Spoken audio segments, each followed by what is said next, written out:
Good morning. Today's video is all about getting a little bit more bang for your buck from your fruit and vegetables. Some of them you can actually regrow again and use again as edibles. So if you've got a little space on your windowsill, Bob's your uncle, you're good to go. First of all is carrot tops. Actually sliced off the carrot tops, little bits with the where they've had the foliage chopped off. Put in a little tub of water. In 2 or 3 weeks time you'll have some nice green foliage, and it'd be enough to put in a salad, a stir fry, and you can actually make carrot top pesto, which is very nice. So we'll come back in 2 or 3 weeks time and make that recipe. But definitely you can fit more than these carrot tops in the water in the little tub. I mean, you can have 6, 7, 8, and then you've got a couple of meals worth of supply, and you can just forget about them.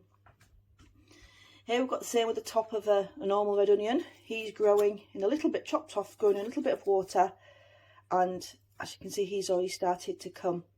Now we can either plant him in the ground outside and have a 1 onion bulb next year, or we can just leave him to grow, and in the windowsill his shoots will start to grow upwards, and just like a spring onion we could chop off the shoots and use for stir fries, for sandwiches.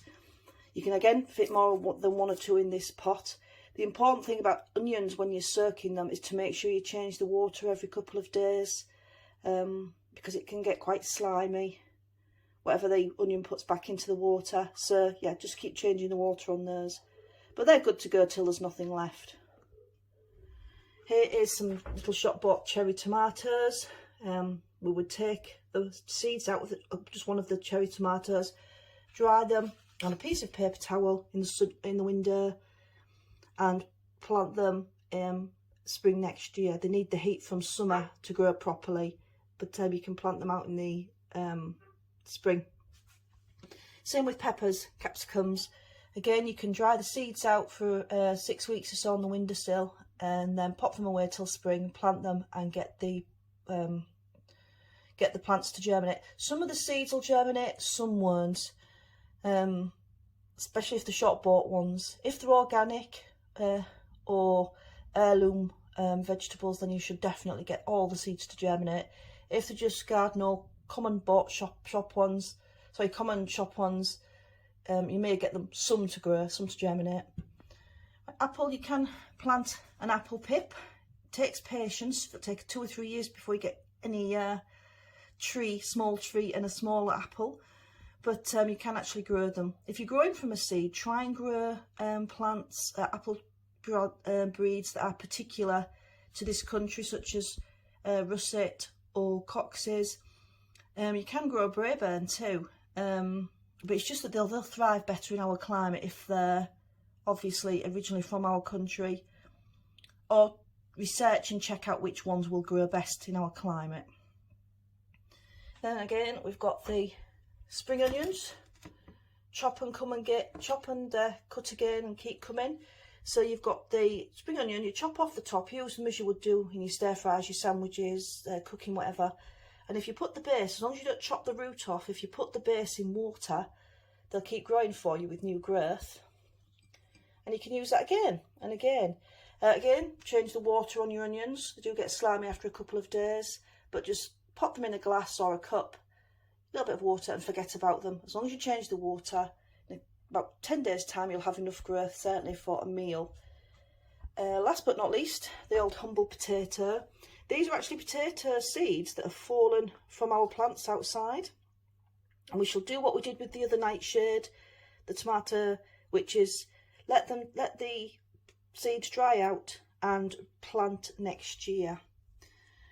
But something that was very, very interesting was in our shed we have our seed potatoes, and this is a little seed potato that fell by the wayside down the back of the paper bag, and when we was tidying up we found it. And this little seed potato is very determined to make potatoes, because as you can see, even with no soil, he started to make potatoes. All these little potatoes. So we don't know if we can actually plant that and get anything from it, but we're going to have an experiment to see if we can. We don't know if it's beyond repair, because there's a couple there that's a bit, don't know, just looking a little bit well, dead actually they may be, because they feel dry, not mouldy, they feel dry. So we're going to have an experiment with that and see if that will do anything for, pop it in the greenhouse and see if we get any growth from it. A bit late in the year, but you never know. We may have success. We won't know if we don't try.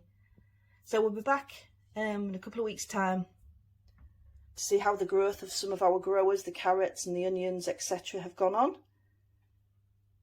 Yeah, and we'll see you soon. If you like our channel, please like and subscribe and share. And we'll see you next time. Bye.